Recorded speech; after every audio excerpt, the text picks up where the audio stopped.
Hello friends, 822 days of war between Russia and Ukraine. Only the important changes that have taken place in the war zones I will be talking about. And let us start from the southern war zone on Kherson and Zaporizhia front. No significant changes, positional battles at various places continuing. Minor gains for the Russians towards Robotin Verbov and also in Rimivki salient. Coming to Marinka front now, Russian army made gains towards forest belts in southern Kostantinivka and west of Novomikhailovka. Offensive operations continuing by the Russians towards Paraskovivka and heavy battle is continuing in this direction. As far as Krasnohorivka is concerned, Russian army made some gains, while there are reinforcements for the Russian army here. As far as Pobeda and Zorzivka is concerned, positional battles, no changes. Coming to Avdiivka now, there have been changes as Ukrainian defense has become weaker as many of their troops have moved on the northern front towards Slobozhanske direction. In bits and pieces, Russians now fully control Umansky and have advanced, rather strengthened their position towards northeast and also gained southern forest belts from here. They are now advancing northeast of Yasnobrodivka. In other part of the western regions, Russians too have made some gains, and in northwest in Sokol direction they have advanced from Slovoyevo direction. They have also advanced towards Pokrovsky, Novopokrovsky, where they have moved from the northeast direction. No changes towards Novoalexandrovka, where they hold 50-50 now. They have also advanced Kalinovo, which is in the north, from Arkhangelsk direction. Now in westward, their next aim will be Karlovka. In entire, as far as Avdiivka is concerned, west and northwest, the Ukrainian defense is seen to be weakened quite a lot, and Russians have taken advantage of the present situation and have knocked down not only many Ukrainian troops but also have captured and neutralized their arms and ammunitions. Bakhmut front in southern flank. The Ukrainians claim to hold south of outskirts of Klishivka. Seems to be correct, as Russian army too has agreed on this in the southern flank on the heights. In Chasiv Yar direction, Russians have advanced towards the northern dacha of canal micro districts, while also they have made gains in southern part of Ivanivsky, that is Krasnoye.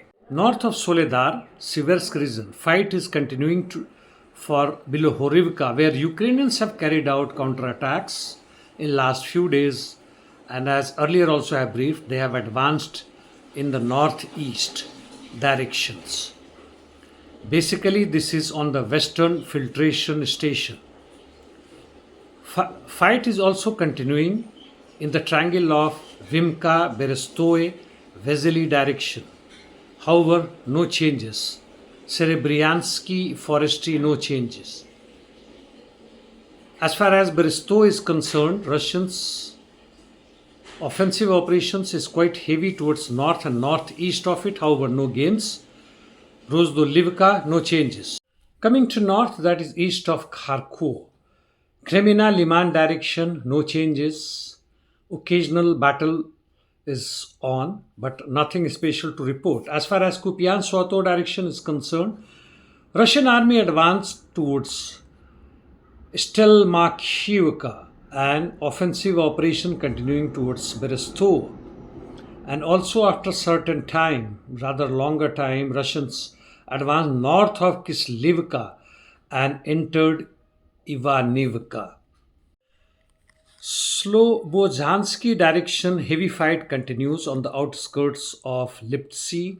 Some minor gains for the Russians, while also inside Volchansk, where Russian offensive operation is on and has moved forward. Starista has fallen as claimed by Russians, though small but tactically important for the entire Slobozhansky regions. Interdiction missions, nothing special to report now.